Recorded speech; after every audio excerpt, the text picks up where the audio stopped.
Welcome to BJ TV. ముందుగా headlines చూద్దాం. క్యాంపులపై పోలీసుల దౌర్జన్యం జరుగుతోందని ఆర్ఎస్ ప్రవీణ్ ఆరోపణ. ఫోన్ ట్యాపింగ్ ద్వారా లొకేషన్ తెలుసుకుంటున్నారని వ్యాఖ్య. ఇండిపెండెంట్లను లాక్కునే ప్రయత్నం అంటూ విమర్శ. ప్రజాస్వామ్యాన్ని కాపాడాలని ఆర్ఎస్ పిలుపు.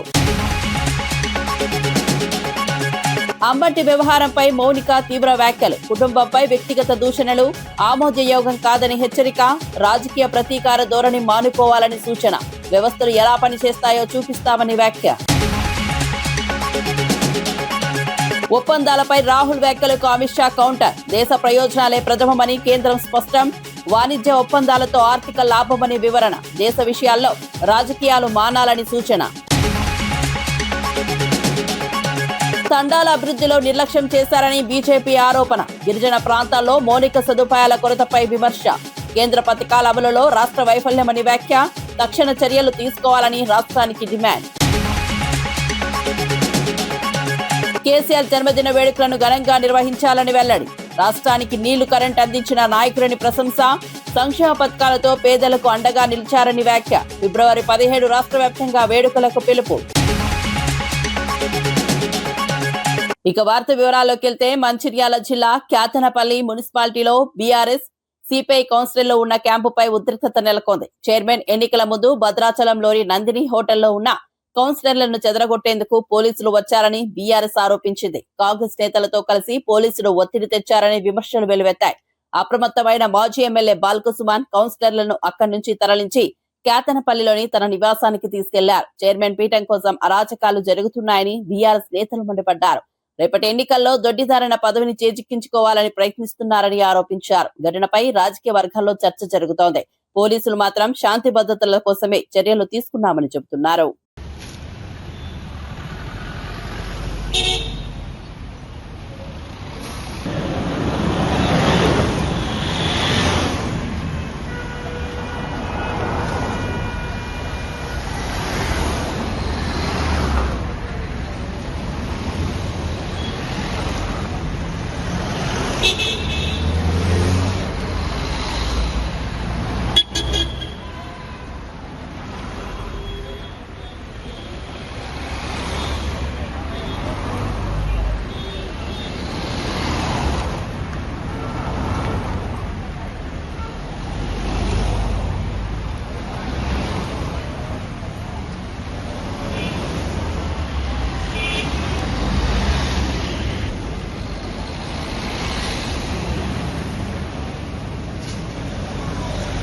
దక్షిణ కాశీగా పేరుగాంచిన శ్రీకాళహస్తి ఆలయంలో మహాశివరాత్రి సందర్భంగా భక్తుల రద్దీ పెరిగింది. 1,00,000కు పైగా భక్తులు తరలివస్తారని అధికారులు అంచనా వేశారు. ఎమ్మెల్యే బొజ్జల సుధీర్ రెడ్డి ఆలయ ఏర్పాట్లను పర్యవేక్షించారు. సామాన్య భక్తులకు పెద్దపీట వేస్తూ 20 నుంచి 30 నిమిషాల్లో దర్శనం కల్పించేలా చర్యలు చేపట్టామని తెలిపారు. ఆలయం పరిసరాలు ఓం నమఃశివాయ నామస్మరణతో మారుమోగుతున్నాయి. అర్ధరాత్రి లింగోద్భవ దర్శనానికి ప్రత్యేక ఏర్పాట్లు చేశారు. ట్రాఫిక్ క్యూలైన్ల నిర్వహణకు భారీ పోలీస్ బందోబస్తు ఏర్పాటు చేశారు.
బీఆర్ఎస్ పార్టీ కౌన్సిలర్లు ఉన్న క్యాంపులకు పోలీసులు దౌర్జన్యంగా వస్తున్నారని ఆర్ఎస్ ప్రవీణ్ కుమార్ ఆరోపించారు. ఫోన్ ట్యాపింగ్ ద్వారా క్యాంపు లొకేషన్ తెలుసుకుని మఫ్టీలో పోలీసులను పంపుతున్నారని అన్నారు. బీఆర్ఎస్ కు మద్దతు తెలిపే ఇండిపెండెంట్ అభ్యర్థులను లాక్కునే ప్రయత్నం జరుగుతోందని విమర్శించారు. ప్రజాస్వామ్యాన్ని కాపాడాలని ఆయన పిలుపునిచ్చారు. ఎన్నికల సమయంలో ఇలాంటి చర్యలు తగ్గవని పేర్కొన్నారు. గ్రౌండ్ లో ఏం జరుగుతున్నదంటే ఎక్కడ కాంగ్రెస్ వాళ్ళు మరి మిగతా ప్రతిపక్షాల వార్డ్ మెంబర్లను అంటే కౌన్సిలర్లను కార్పొరేటర్లను తీసుకుపోతారని చెప్పి ఎవరికి వాళ్ళు క్యాంపులు పెట్టుకున్నారు. ఇబ్రహీంపట్నంలో మెజారిటీ వచ్చింది బీఆర్ఎస్కు. అందరికన్నా ఎక్కువ స్థానాలు బీఆర్ఎస్ చేతిలో ఉన్నాయి. వాళ్ళు రేపు ఎలక్షన్కు పోతే వాళ్ళెంబడి ఒక ఇండిపెండెంట్ స్వచ్ఛందంగా నేను మీ వెంబడే ఉంటానని వచ్చారు. వాళ్ళందరూ క్యాంపులో ఉంటే వాళ్ళు ఎక్కడ క్యాంపులో ఉన్నారో టెలిఫోన్ ట్యాపింగ్ల ద్వారా అదేవిధంగా సర్వైలెన్స్ టూల్స్ ద్వారా కనుక్కొని అక్కడికి లోకల్ పోలీసు వాళ్ళని పంపించారు. ఇంత దౌర్జన్యం ఎందుకు సార్? పోలీసు వాళ్ళ డ్యూటీ ఏంది? ఎవరు క్యాంపులు పెట్టుకుంటుంది వాళ్ళ ఇష్టం, వాళ్ళు క్యాంపులలో ఉంటారు. వాళ్ళు ఏమైనా మర్డర్లు చేసి క్యాంపులో కూర్చున్నారా? వాళ్ళు ఏమన్నా దొంగతనాలు చేసి క్యాంపులో కూర్చున్నారా? లేకపోతే మన సుల్తాన్ బజార్లో పట్టపగలే తుపాకీతో కాల్చి డబ్బులు ఎత్తుకపోయినారా వాళ్ళు ఏమన్నా? అక్కడికి ముగ్గురు యూనిఫామ్లు ఉన్న పోలీసు వాళ్ళు వచ్చి ఏం జరుగుతుంది ఇక్కడ, ఏంది ఈ క్యాంపులు ఎవరెవరు ఉన్నారు అని రావడం. ఎందుకండి ఇంత మీకు కసి ఆరాటం? నాకు ఈ దుర్మార్గం, దౌర్జన్యం. ఇంకా కొన్ని చోట్ల మఫ్టీలో ఉండే కానిస్టేబుల్లను కౌన్సిలర్ల రూపంలో కొన్ని క్యాంపులకు చొప్పించిండ్రు. అవసరమా? కొన్ని చోట్లయితే రోడ్డు మీద నుంచి ఎత్తుకొని పోయినరు. ఇంతకుముందు నేను బీఎస్పీ లీడర్లతో మాట్లాడినా. ఈ మెదక్లో, దాని తర్వాత మేడ్చల్లో ఆలియాబాద్ దగ్గర వాళ్ళిద్దరిని ఎత్తుకొని పోయినరు. అంటే ఏంది ఇది? ప్రజాస్వామ్యమా లేకపోతే ఇంకా అరాచకమా లేకపోతే రాజరికమా లేకపోతే ఏముంది ఇక్కడ? ఇదేమన్నా బనానా రిపబ్లికా? తెలంగాణ పోరాటాలు చేసి 1300 మంది అమరవీరులు మరి కేసీఆర్ గారి నాయకత్వంలో విరోచిత పోరాటం చేసి తెచ్చుకున్న తెలంగాణలో ఇంత దుర్మార్గమా? ఎక్కడ పడితే అక్కడ కార్పొరేటర్లు ఇండిపెండెంట్లు ఉన్నా వేరే పార్టీలున్నా వెంటనే గుంజుకపోయి వస్తున్నారంటే పోలీసు వాళ్ళని అడ్డం పెడుతున్నారు. ఎట్లా వీలవుతుంది? ఇది ఏమన్నా న్యాయమా? అదేవిధంగా తాండూరు మున్సిపల్ ఎన్నికల కౌంటింగ్ సందర్భంగా కాంగ్రెస్ ఎమ్మెల్యే మనోహర్ రెడ్డి ఎన్నికల కోడ్ ఉల్లంఘించాడని బీఆర్ఎస్ నేతలు ఫిర్యాదు చేశారు. కౌంటింగ్ పూర్తి కాకముందే కేంద్రంలోకి వెళ్లారని ఆరోపించారు. కాంగ్రెస్ పార్టీ ఓటమిని జీర్ణించుకోలేక తమపై కేసులు పెడుతోందని బీఆర్ఎస్ సీనియర్ నేత శ్రీశైల్ రెడ్డి వ్యాఖ్యానించారు. ఎన్ని కేసులు పెట్టినా ఎదుర్కొంటామని స్పష్టం చేశారు. ఘటనపై పోలీసులు విచారణ చేపట్టారు. ఈరోజు తాండూరులో చూస్తే ఎంత బాహాటంగా నిర్లజ్జగా ఎన్నికల కోడ్ వయలేషన్ అవుతా ఉన్నారు. మొన్న పోలింగ్ రోజు వార్డు నంబర్ 23 పోలింగ్ బూత్లోకి బుయ్యాని శ్రీనివాసరెడ్డి గారు తీసుకొని పోయింది. 144 సెక్షన్ వయలేట్ చేసింది రోహిత్ రెడ్డి గారు, శ్రీనివాసరెడ్డి. దాన్ని అడ్డుకోవడానికి రోహిత్ రెడ్డి వెళ్తే రోహిత్ రెడ్డి మీద 144 సెక్షన్ ఉల్లంఘనాన్ని కంప్లైంట్ చేస్తూ ఉన్నారు. పోలీసులు చర్యలు తీసుకుంటామంటున్నారు. కౌంటింగ్ రోజు సాయంత్రం ఇంకా 5 వార్డుల ఫలితాలు రాకముందే, ఇంకా కౌంటింగ్ అవుతున్నప్పుడే బుయ్యని మనోహర్ రెడ్డి ఎమ్మెల్యే గారు, డీసీసీ అధ్యక్షుడు దారాసింగ్, స్వప్న పరిమళ్, కరణం పురుషోత్తంరావు, రవిగౌడ్ వీళ్ళందరూ కౌంటింగ్ సెంటర్లోకి పోయింది. దారాసింగ్ గారు మీడియా మిత్రులతో మాట్లాడుతూ చెప్పిండు, డిఎస్పీ గారు పర్మిషన్ ఇస్తే లోపలికి పోయినామని. వాళ్ళని అడ్డుకోరు, వాళ్ళు లోపలికి పోయి బీఆర్ఎస్ అభ్యర్థుల ఫలితాలను తారుమారు చేసే చర్యలకు పూనుకుంటారు. కాబట్టి దాన్ని సేఫ్ గార్డ్ చేయాలనే ఉద్దేశంతో రోహిత్ రెడ్డి గారు అక్కడికి పోతే రోహిత్ రెడ్డి గారిని అలో చేయరంట పోలీసులు, ఎమ్మెల్యేని అలో చేస్తారంట. నేను పోలీసు అధికారులకు కూడా విజ్ఞప్తి చేస్తున్నాను, గౌరవ పోలీసు అధికారులారా, ఎన్నికల సంఘము రాజ్యాంగం అందరికీ ఒకటే ఉంటుంది. ఎమ్మెల్యేకి పర్మిషన్ ఉండదు కౌంటింగ్ సెంటర్లో, ప్రధానమంత్రికి కూడా ఉండదు. నేను మళ్ళీ చెప్తున్నా, కేవలం పోటీ చేసిన అభ్యర్థికి, ఎలక్షన్ ఏజెంట్కి, కౌంటింగ్ ఏజెంట్కి తప్ప ఎవరికి అనుమతి ఉండదు. అట్లాంటిది ఎమ్మెల్యే 6-7 మందితో కూర్చున్నాడు బాధాప్తా, ఆడ కుర్చీలు వేస్తుండ్రు వాళ్ళకు, ఆయన లోపల కూర్చుని ఫోన్ మాట్లాడుతున్నాడు ఎమ్మెల్యే. ఇది ఎక్కడి రాజ్యాంగం? ఇది ఎక్కడి ప్రజాస్వామ్యం? ఇది ఎక్కడి కాంగ్రెస్ మార్కు ప్రజా పాలన ఇది? సో ఇది ప్రశ్నించినందుకు ఈరోజు రోహిత్ రెడ్డి మీద ఇంకో 9 మంది మీద ఎఫ్ఐఆర్లు బుక్ చేశారు. బిఎన్ఎస్ఎస్ 173, 176 చట్టం కింద కేసులు బుక్ చేసి అది ఎనీవే మేము ఎలక్షన్ కమిషన్ కంప్లైంట్ చేసినాం, అందరికి కంప్లైంట్ చేసినాం. కోయంబత్తూరులోని ఈషా ఫౌండేషన్ లో మహాశివరాత్రి మహోత్సవాలు ఘనంగా ప్రారంభమయ్యాయి. రక్షణ మంత్రి రాజ్నాథ్ సింగ్, మహారాష్ట్ర సీఎం దేవేంద్ర ఫడ్నవీస్ సహా పలువురు ప్రముఖులు హాజరయ్యారు. సద్గురు ఆధ్వర్యంలో ప్రత్యేక పూజలు, సాంస్కృతిక కార్యక్రమాలు నిర్వహించారు. వేలాది మంది భక్తులు రాత్రంతా ధ్యానం, భజనల్లో పాల్గొన్నారు. భద్రతా ఏర్పాట్లు కట్టుదిట్టంగా చేశారు. ఈ వేడుకలు దేశవ్యాప్తంగా ప్రత్యక్ష ప్రసారమయ్యాయి.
బీఆర్ఎస్ అధినేత కేసీఆర్ జన్మదినాన్ని ఘనంగా నిర్వహించాలని మాజీ మంత్రి, ఎమ్మెల్యే తలసాని యాదవ్ పిలుపునిచ్చారు. రాష్ట్రానికి నీళ్లు, కరెంటు సమస్యలను తీర్చిన నాయకుడు కేసీఆర్ అని కొనియాడారు. కళ్యాణ లక్ష్మి ద్వారా ₹1,00,000 అందించడం, కేసీఆర్ కిట్, రైతు బంధు, ఆసరా పెన్షన్ పెంపు వంటి పథకాల ద్వారా పేదలకు అండగా నిలిచారని గుర్తు చేశారు. కాళేశ్వరం వంటి ప్రాజెక్టులతో ప్రతి ఎకరాకు నీళ్లు అందించారని పేర్కొన్నారు. గురుకులాల ద్వారా పేద పిల్లలకు నాణ్యమైన విద్య అందించిన నాయకుడు కేసీఆర్ అని చెప్పారు. ఫిబ్రవరి 17న రాష్ట్ర వ్యాప్తంగా గ్రామాలు, పట్టణాల్లో పార్టీ శ్రేణులు, అభిమానులు కేసీఆర్ జన్మదిన వేడుకలను ఘనంగా నిర్వహించాలని సూచించారు. ప్రజలకు చేసిన సేవలను గుర్తు చేసుకుంటూ సామాజిక కార్యక్రమాలు చేపట్టాలని పార్టీ నాయకులకు తలసాని దిశానిర్దేశం చేశారు. కేసీఆర్ నాయకత్వమే తెలంగాణ అభివృద్ధికి మార్గమని ఆయన వ్యాఖ్యానించారు. పట్టణాల్లో గాని, జిల్లా హెడ్ క్వార్టర్లో గాని పార్టీ నాయకులందరూ కూడా బ్రహ్మాండంగా ఘనంగా నిర్వహించాలని చెప్పి నేను ఈ సందర్భంగా తెలియజేస్తూ, గుడ్లు కానీ, మసీదులు కానీ, చర్చులు కానీ అక్కడ కూడా ప్రార్థనలు చేసేటువంటి కార్యక్రమాలు. అయితే రాష్ట్ర కార్యాలయంలో అంటే తెలంగాణ భవన్లో ఆ రోజు ఉదయం 10 గంటలకు కేటీఆర్ గారు ముఖ్య అతిథిగా కేక్ కట్ చేస్తారు. అదేవిధంగా హరీష్ రావు గారు, మధుసూదనాచారి గారు, మా పెద్ద నాయకులు అందరూ కూడా అంటే శాసన మండలి, శాసనసభ్యులు, పార్లమెంట్ సభ్యులు, మాజీ శాసనసభ్యులు, చైర్మన్లు, మాజీ చైర్మన్లు, వివిధ కార్పొరేషన్ల మెంబర్లు, మా కార్యకర్తలు, మా హైదరాబాద్ సిటీకి సంబంధించినటువంటి కార్పొరేటర్, మాజీ కార్పొరేటర్లు అందరూ కూడా పెద్ద ఎత్తున ఇక్కడ కార్యక్రమాలు ఉంటాయి. మా నాయకుడిని పుట్టినరోజు జరుపుకోవడం అనేది మేమందరం మా అదృష్టంగా భావించి పెద్ద ఎత్తున జరుపుకోవాలనేటువంటి సంకల్పం. ప్రతి సంవత్సరం కూడా చాలా గ్రాండ్గా చేస్తాం. ఈ సంవత్సరం కూడా చాలా అద్భుతంగా పుట్టినరోజు వేడుకల్ని చేపట్టడం జరుగుతుందని చెప్పి నేను ఈ సందర్భంగా తెలియజేస్తూ ఉన్నాను. ఎల్లుండి 17వ తారీఖున జరిగే కేసీఆర్ గారి పుట్టినరోజుని మరి ఘనంగా నిర్వహించడానికి ఏర్పాట్లన్నీ జరుగుతున్నాయి. తప్పకుండా కార్యకర్తలు, నాయకులకు ఇక్కడ హైదరాబాద్లో అందుబాటులో ఉన్న వాళ్ళు అయితే వాళ్ళందరికీ ఇదే ఇన్విటేషన్, మీరందరూ కూడా భవన్కు రావాలని చెప్పి. అంబటి రాంబాబు వ్యవహారంపై వైసీపీ శ్రేణుల్లో ఉద్రిక్తత కొనసాగుతోంది. ఈ నేపథ్యంలో అంబటి రాంబాబు కుమార్తె మౌనిక తీవ్ర వ్యాఖ్యలు చేశారు. గల్లా మాధవి, ఇతర నాయకులు చేస్తున్న వ్యాఖ్యలను ఆమె ఖండించారు. తమ కుటుంబంపై దాడులు, విమర్శలు చేయడం సరికాదని హెచ్చరించారు. తమపై ఆరోపణలు చేస్తున్న వారు ముందుగా తమ వైఖరిని పరిశీలించుకోవాలని అన్నారు. రాజకీయ ప్రతీకార ధోరణితో వ్యవహరిస్తే భవిష్యత్తులో తగిన సమాధానం ఇస్తామని హెచ్చరించారు. తమ నాయకుడు జగన్ మళ్లీ అధికారంలోకి వచ్చిన తర్వాత వ్యవస్థలు ఎలా పనిచేస్తాయో చూపిస్తామని వ్యాఖ్యానించారు. రాజకీయ భాషలో పరస్పర విమర్శలు సహజమే అయినా వ్యక్తిగత దూషణలు ఆమోదయోగ్యం కాదని స్పష్టం చేశారు. ప్రజా జీవితంలో ఉన్నప్పుడు ఒక బాధ్యత కలిగినటువంటి శాసనసభ్యురాల్లాగా ఆవిడ ఉన్నప్పుడు ఆవిడ కొంచెం బాధ్యతగా ఆలోచించాల్సినటువంటి అవసరం ఉంది. ఆవిడ మాట్లాడుతూ ఆవిడ ఒక ఇంటర్వ్యూలో నాకు ఎవరో క్లిప్పింగ్ పంపించారు, నేను చూస్తున్నాను. అంబటి రాంబాబు గారు ఏమన్నా ఫ్రీడమ్ ఫైటరా అని చెప్పి ఆవిడ క్వశ్చన్ చేస్తున్నారు. ఫ్రీడమ్ ఫైటర్ కాదమ్మా, ఫ్రీడమ్ ఫైటర్తో పోల్చుకునే అంత గొప్పవారు అంబటి రాంబాబు గారు కాదు. నేను ఆవిడని అడుగుతున్నా, మీరేమన్నా ఝాన్సీ లక్ష్మి గారా?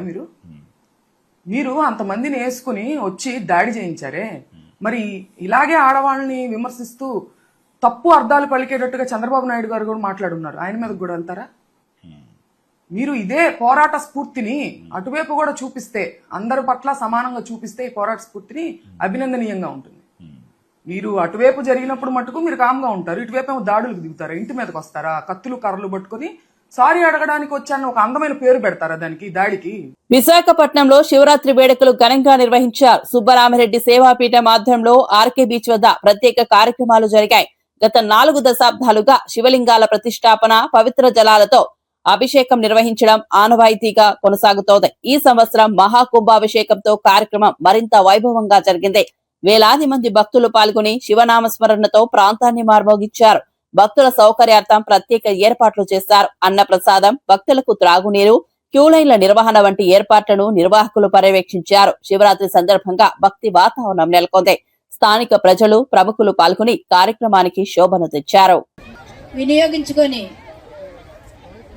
స్వహస్తాలతో అభిషేకించి పరమశివుని కృపకు పాత్ర. అమ్మా రండి రండి, తిలకించండి, తరించండి. ఎంతో మన హిస్టరీలో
విశాఖ గాజువాక ప్రాంతంలోని కర్ణవానిపాలెం గ్రామ ప్రజలు భారీ వాహనాల వల్ల ఇబ్బందులు ఎదుర్కొంటున్నామని రోడ్డెక్కారు.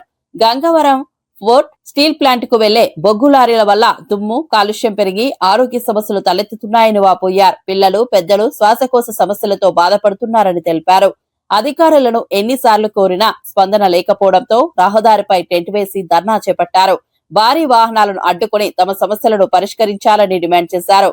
గ్రామ ప్రజల ఆందోళనతో కొంతసేపు ట్రాఫిక్ కు అంతరాయం ఏర్పడింది. అధికారులు సమస్యను పరిశీలించి తగిన చర్యలు తీసుకుంటామని హామీ ఇచ్చిన తర్వాత పరిస్థితి అదుపులోకి వచ్చింది.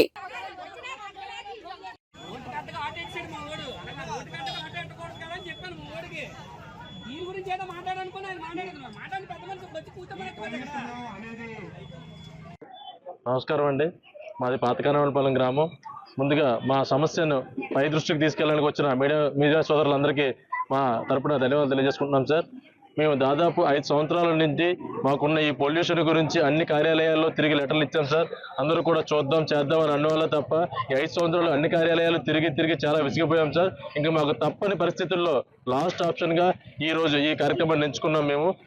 గంగవరం పోర్ట్ నుండి స్టీల్ ప్లాంట్ నుంచి వచ్చే భారీ వాహనాల వల్ల పొల్యూషన్ పెరిగిపోయి, అలాగే రోడ్లు కూడా ఈవెన్ ఒక లారీలు అయితే తీసుకెళ్లాల్సిన దానికన్నా వెయిట్ ఎక్కువగా టన్స్ తీసుకెళ్లడం వల్ల, సరిగ్గా తార్పాలు కట్టకపోవడం వల్ల డస్ట్ అంతా కింద పడడం, వెనకొస్తున్న వాహనాలు ముందు రోడ్డు కనబడక లారీల కిందకి వెళ్ళిపోయి యాక్సిడెంట్ జరగడం. మా ప్రాంతంలోనే దాదాపు 10-15 మంది ఈ లారీల కింద పడి చనిపోవడం జరిగింది. నైట్ అయితే గోతులు కనబడవు, ఏమీ కనబడవు. ఈ రహదారి ఇక్కడ పోర్ట్ రోడ్ వై జంక్షన్ నుండి జగ్గు సెంటర్ వరకు 100 కొత్తపేట రోడ్డు వరకు పూర్తిగా రోడ్డు అంతా గుంతలమయంగా తయారైంది. ఎన్నిసార్లు చెప్పినా సరే ప్రజాప్రతినిధులు ఎవరు పట్టించుకోవడం లేదు. ఎన్నిసార్లు లెటర్లు ఇచ్చి అన్ని కార్యాలయాల్లో, కలెక్టర్ గారి కార్యాలయంలో, అన్ని కార్యాలయాల్లో లెటర్లు ఇచ్చి చాలా విసిగిపోయాం సార్. దయచేసి మా ఈ ప్రాబ్లం ని పై దృష్టి వరకు తీసుకెళ్తారని, ప్రజాప్రతినిధులందరూ గవర్నమెంట్ మాకు సహాయ సహకారాలు అందిస్తారని, ఈ కాలుష్యాన్ని మాకు బాధ లేకుండా చూస్తారని, అలాగే ఈ భారీ వాహనాలు దారి మళ్లిస్తారని మా పాతకానవలపాలెం గ్రామ ప్రజల తరపు నుండి కోరుకుంటున్నాం సార్. విన్నవించుకుంటున్నాం. పల్నాడు జిల్లా కోటప్పకొండలో శివరాత్రి సందర్భంగా భారీగా భక్తులు తరలివచ్చారు. మెట్ల మార్గంలో రద్దీ పెరగడంతో 10 ఏళ్ల బాలిక ఊపిరి ఆడక అపస్మారక స్థితిలోకి వెళ్లింది. 700వ మెట్టు వద్ద చోటు చేసుకున్న ఈ ఘటన ఆందోళన కలిగించింది. రద్దీ కారణంగా బాలికను వెంటనే పైకి లేదా కిందకి తరలించలేకపోయారు. 108 అంబులెన్స్ సహాయంతో చికిత్స కోసం తరలించేందుకు కష్టపడ్డారు. భక్తుల రద్దీ నియంత్రణపై విమర్శలు వ్యక్తమయ్యాయి. అధికారులు తక్షణ చర్యలు తీసుకుని భక్తులను క్రమబద్దీకరించారు. బాలిక ఆరోగ్య పరిస్థితిపై ఆందోళన వ్యక్తమవుతోంది. శివరాత్రి సందర్భంగా భారీ జనసంద్రోహం దృష్ట్యా భద్రతా ఏర్పాట్లు మరింత కట్టుదిట్టం చేయాలని భక్తులు కోరుతున్నారు.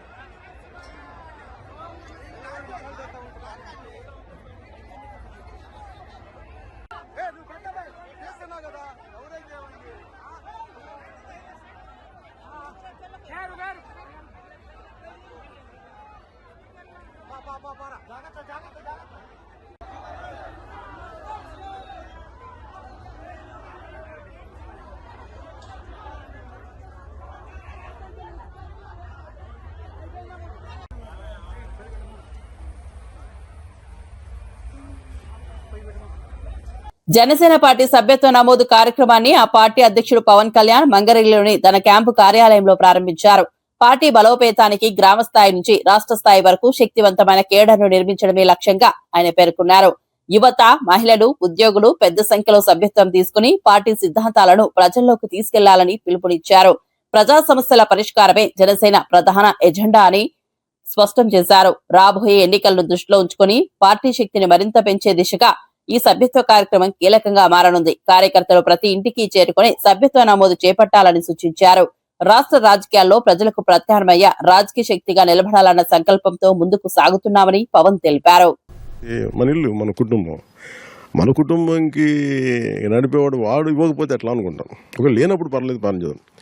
సినిమాలు ఉన్నాయి, సంపాదిస్తున్నాం. మనం అందరం కూడా మన భగవంతుడిని మనం ప్రార్థించుకుంటూ ఆ బ్లెస్సింగ్స్ తోటి ముందుకెళ్లే విధంగా ఈ రోజున ప్రత్యేకంగా మహాశివరాత్రి రోజున ప్రెసిడెంట్ గారు మొట్టమొదటి సభ్యత్వం ఆయనే తీసుకుని 26వ తారీఖు నుంచి మనం రాష్ట్ర వ్యాప్తంగా ఈ కార్యక్రమాన్ని తీసుకెళ్దామని ఖరారు చేశారు. పిఠాపురంలో అందరికన్నా ముందు ప్రారంభిద్దాం, ఒక వారం ముందు. ఎందుకంటే పిఠాపురంలో ఒక కాన్సెప్ట్లో ప్రెసిడెంట్ గారు మన క్యాడర్ని, నాయకత్వాన్ని ముందు నడిపించాలి, వాళ్ళకి ఒక బాధ్యత అర్థం అవ్వాలనే ఉద్దేశంతో అక్కడ కొంచెం కసరత్తు చేయడం జరిగింది. అమెరికా, ఐరోపా, సమైక్య యూకే దేశాలతో భారత్ కుదుర్చుకున్న వాణిజ్య వ్యూహాత్మక ఒప్పందాలపై కాంగ్రెస్ అగ్రనేత రాహుల్ గాంధీ చేసిన విమర్శలను కేంద్ర హోంమంత్రి అమిత్ షా ఖండించారు. దేశ ప్రయోజనాల దృష్ట్యా తీసుకున్న నిర్ణయాలను తప్పుదోవ పట్టించే ప్రయత్నం జరుగుతోందని ఆరోపించారు. ఈ ఒప్పందాల ద్వారా దేశ ఆర్థిక వ్యవస్థకు, రక్షణ రంగానికి, ఎగుమతులకు గణనీయమైన లాభం కలుగుతోందని తెలిపారు. భారత ప్రయోజనాలే ప్రథమమని, దేశ భద్రత, అభివృద్ధి దృష్ట్యా ప్రతి ఒప్పందం కుదుర్చుకున్నామని స్పష్టం చేశారు. అంతర్జాతీయ వేదికపై భారత్ ప్రతిష్ట పెరుగుతోందని పేర్కొన్నారు. ప్రజల్లో అపోహలు రేకెత్తించేలా రాజకీయ విమర్శలు చేయడం సరికాదని అమిత్ షా అన్నారు. దేశ ప్రయోజనాల విషయంలో రాజకీయాలు చేయకుండా సహకరించాలని కాంగ్రెస్ కు సూచించారు. यूरोपियन यूनियन, इंग्लैंड, इसके साथ हुए जो एफटीए और अमेरिका के साथ हुई ट्रेड डील, ये दोनों के माध्यम से मोदी जी ने किसानों के हित को नुकसान पहुंचा है. मैं राहुल गांधी जी को चैलेंज देना चाहता हूं. किसी भी मंच तय कर लो, भारतीय जनता पार्टी का युवा मोर्चे का अध्यक्ष आकर आपसे चर्चा कर लेगा नुकसान किसने किया है. मैं आज इस मंच से देश के किसानों को कहने आया हूं कि राहुल गांधी झूठ बोल रहे हैं.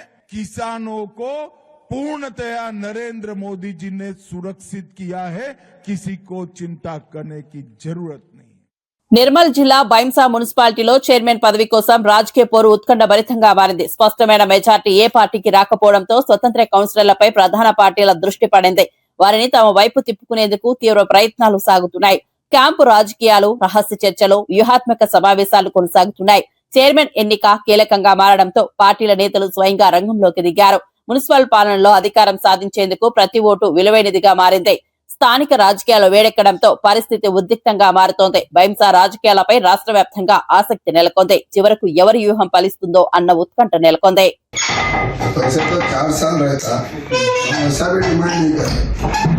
फर्स्ट 2 साल ही दो बोल रहे हम 2 साल के बाद उन्होंने मसले आके हम टाइम हमारे कमिटमेंट के हिसाब से हम रिजाइन कर ये 2 आदमी माई चेयरमैन मेरे साथ इंडिपेंडेंट है बोल रहे, किसी के साथ इंडिपेंडेंट नहीं है, 2 इंडिपेंडेंट हमारे साथ है। हम उनको बोल रहे कि तुम तुम्हारे तरीके से रहो, हमारा जो डिमांड है वो हुआ तो तुम्हारा भी जो डिमांड्स करके तुम उठे उसको हम दुरुस्त कर सकते। తండాల అభివృద్ధి విషయంలో కాంగ్రెస్ మరియు గత బీఆర్ఎస్ ప్రభుత్వాలు తీవ్ర నిర్లక్ష్యం చేశాయని బీజేపీ రాష్ట్ర అధ్యక్షుడు రామచంద్రరావు ఆరోపించారు. గిరిజన ప్రాంతాల్లో మౌలిక సదుపాయాల కొరత కొనసాగుతూనే ఉందని అన్నారు. త్రాగునీరు, రహదారులు, విద్య, వైద్య సదుపాయాల అభివృద్ధిలో స్పష్టమైన పురోగతి లేదని విమర్శించారు. గిరిజనులకు ఇచ్చిన హామీలు అమలు కాలేదని పేర్కొన్నారు. కేంద్ర ప్రభుత్వం గిరిజన సంక్షేమానికి ప్రత్యేక పథకాలు అమలు చేస్తోందని తెలిపారు. తండాల సమగ్ర అభివృద్ధి కోసం బీజేపీ కట్టుబడి ఉందని చెప్పారు. గిరిజనుల హక్కుల పరిరక్షణలో తమ పార్టీ ముందుంటుందని స్పష్టం చేశారు. రాష్ట్ర ప్రభుత్వం తక్షణ చర్యలు తీసుకుని తండాల సమస్యలు పరిష్కరించాలని డిమాండ్ చేశారు. సంక్షేమ పథకాలతో ఈ రోజు భారతదేశంలో ట్రైబల్స్ కి సంబంధించినటువంటి ఒక వెల్ఫేర్ సంక్షేమం కోసము నరేంద్ర మోదీ గారు అనేక పథకాలు తీసుకోవడం జరిగింది. వారి విద్య కోసం అయితే, వారి స్కాలర్షిప్లు అయితే, వారి ఉద్యోగ అవకాశాల కోసం అయితే, వారి యొక్క ఆరోగ్య పరిస్థితి కోసం అయితే, ఇవన్నీ కూడా చేస్తూ ఉన్నారు. ఒక సపరేట్గా ఒక గ్రామ పంచాయతీ హోదా ఇస్తూ అక్కడ నిధులుగానే, అక్కడ అభివృద్ధిగానే కార్యక్రమాలు ఈ 2 ప్రభుత్వం కూడా చేయలేదు. ఈరోజు ట్రైబల్ ఏరియాస్లో ఏ డెవలప్మెంట్ జరిగినా కూడా అది ఐటీడీఏ ద్వారా కేంద్ర ప్రభుత్వం నిధులతోనే ఈరోజు ట్రైబల్ ఏరియాస్ కూడా డెవలప్ అవుతున్న విషయాన్ని మనం గుర్తుపెట్టి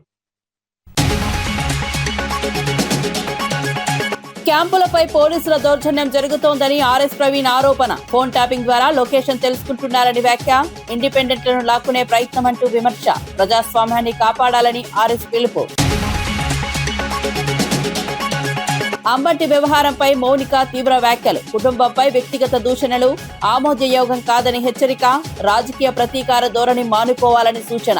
వ్యవస్థలు ఎలా పనిచేస్తాయో చూపిస్తామని వ్యాఖ్య. ఒప్పందాలపై రాహుల్ వ్యాఖ్యలకు అమిత్ షా కౌంటర్. దేశ ప్రయోజనాలే ప్రథమమని కేంద్రం స్పష్టం. వాణిజ్య ఒప్పందాలతో ఆర్థిక లాభమని వివరణ. దేశ విషయాల్లో రాజకీయాలు మానాలని సూచన. తండాల అభివృద్ధిలో నిర్లక్ష్యం చేశారని బీజేపీ ఆరోపణ. గిరిజన ప్రాంతాల్లో మౌలిక సదుపాయాల కొరతపై విమర్శ. కేంద్ర పథకాల అమలులో రాష్ట్ర వైఫల్యమని వ్యాఖ్య. తక్షణ చర్యలు తీసుకోవాలని రాష్ట్రానికి డిమాండ్. కేసీఆర్ జన్మదిన వేడుకలను ఘనంగా నిర్వహించాలని వెల్లడి. రాష్ట్రానికి నీళ్లు, కరెంట్ అందించిన నాయకులని ప్రశంస. సంక్షేమ పథకాలతో పేదలకు అండగా నిలిచారని వ్యాఖ్య. ఫిబ్రవరి 17 రాష్ట్ర వ్యాప్తంగా వేడుకలకు పిలుపు. మరిన్ని అప్డేట్స్ కోసం చూస్తూనే ఉండండి బీజేటీవీ.